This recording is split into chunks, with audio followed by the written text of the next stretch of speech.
Hello, what is up? It is me, the political kid. It has been a while, and the reason for that is because I've had a few finals and exams to do, so I'm sorry. It's just, yeah, but hey, it's the holiday season. What can I say? And we've been having a bit of drama in between that. Well, first things first, thank God. The shutdown's finally over. It shouldn't happen. It shouldn't have happened in the first place, but I'm glad it's over, I guess, obviously, since now people that were not getting paid are gonna get paid again. So, yeah, congrats to those people. You lived through it. Now, the unfortunate thing is,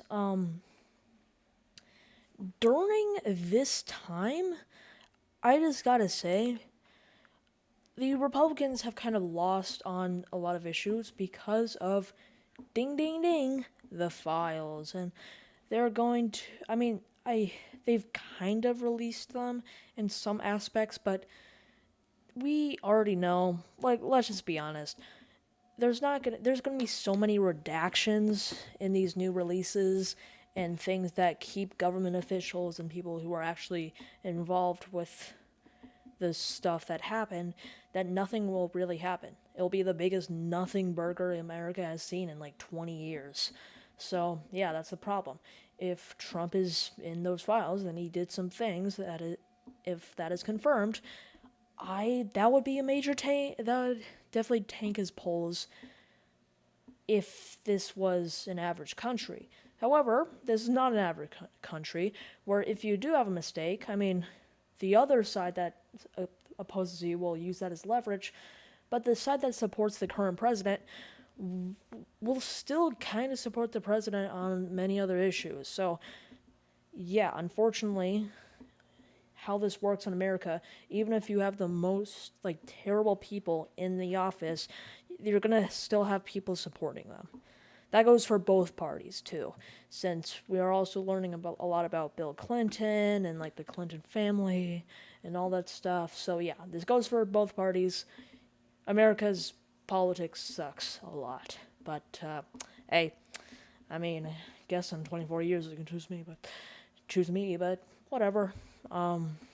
Yeah, unfortunately, this does put the nation in some spotlight.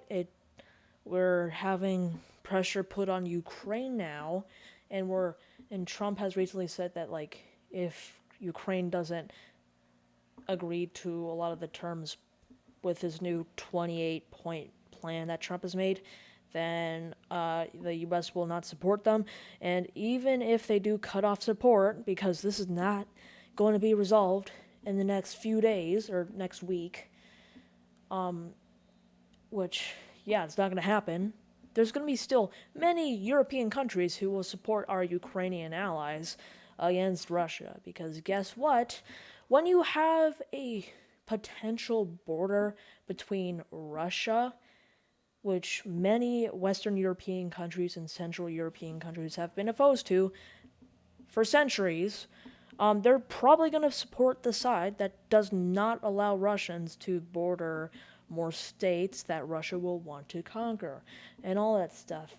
And the problem is, if we kind of give in to these issues, to these, well, honestly, dictators, they're just going to use that as leverage to extract more concessions from us. So, yeah, I mean, we definitely need a peace treaty, but one that doesn't give in too much to Russian demands, since they're the ones that invaded, they're the ones that started this conflict, so they shouldn't get everything they want.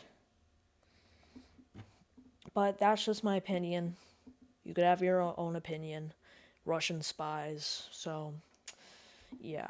But I will say, though, there was better the Trump administration is at least better at trying to pressure both sides to get a peace treaty, which I will say is pretty good. But honestly, the way they are conducting it is kind of saying it kind of showcases the amount of incompetence in our government. Because I mean, on foreign policy, there's people who say that oh, Qatar and Iran are threatening to like destroy the USA, which has been said multiple times because they're seen as our enemies, but Qatar and Iran have been opposed to each other for a long time.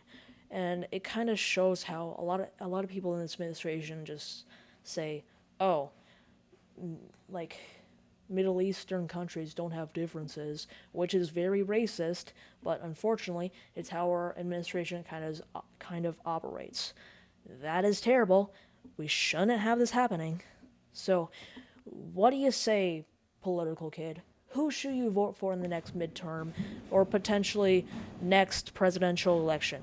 Well, I would want to say, I don't know. I mean, Trump is not going to run again, and even if he does, like, that's constitutionally not going to happen. So, yeah. So, hopefully, we'll have better people in our kind of political scene in 2028. But it really matters because obviously I'm a moderate Republican, so I'd be less interested in voting for a Democrat than a Republican. But it's the kind of issue where if they do well, they do well. But if they don't do well and show multiple times that their next administration would be similar to the one that doesn't do good, of course I'd probably vote for the other side. I'd probably support the other side. Do I support the Democrats? No.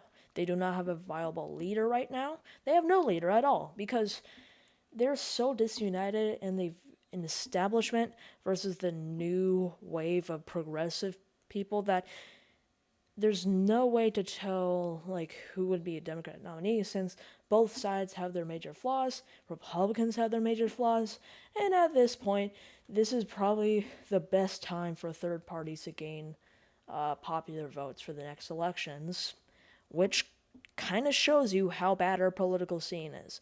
You know, the last time that happened? 2016. The same time we've had that same issue when an establishment figure was going out of office and both major political parties didn't really have a leader for the next election. Yeah, 2028 could look like 2016, but it could also look like 1988, where another Republican is nominated and wins, like J.D. Vance potentially. So, our country sucks right now, unfortunately. But what you can do to fix it, since I kind of just been bashing on the current state of politics right now, I'll give a few positive things. I mean, our country's not in a war. Technically, I mean, we do bomb a few places there, fund allies there, but we're not in a war right now. That's fine. And we have the opportunity to actually talk to our Congress people, threaten our Congress people, and kind of say, when I say threaten, I mean like, if you're not going to do things that actually fix America, then we're not going to vote for you the next time an election comes around. Because guess what? Representatives have elections every 2 years, and senators have elections every 6 years. And in the midterms, you could change the kind of political landscape however you want it, but the main issue why American people don't really do this is because they're not well educated on this.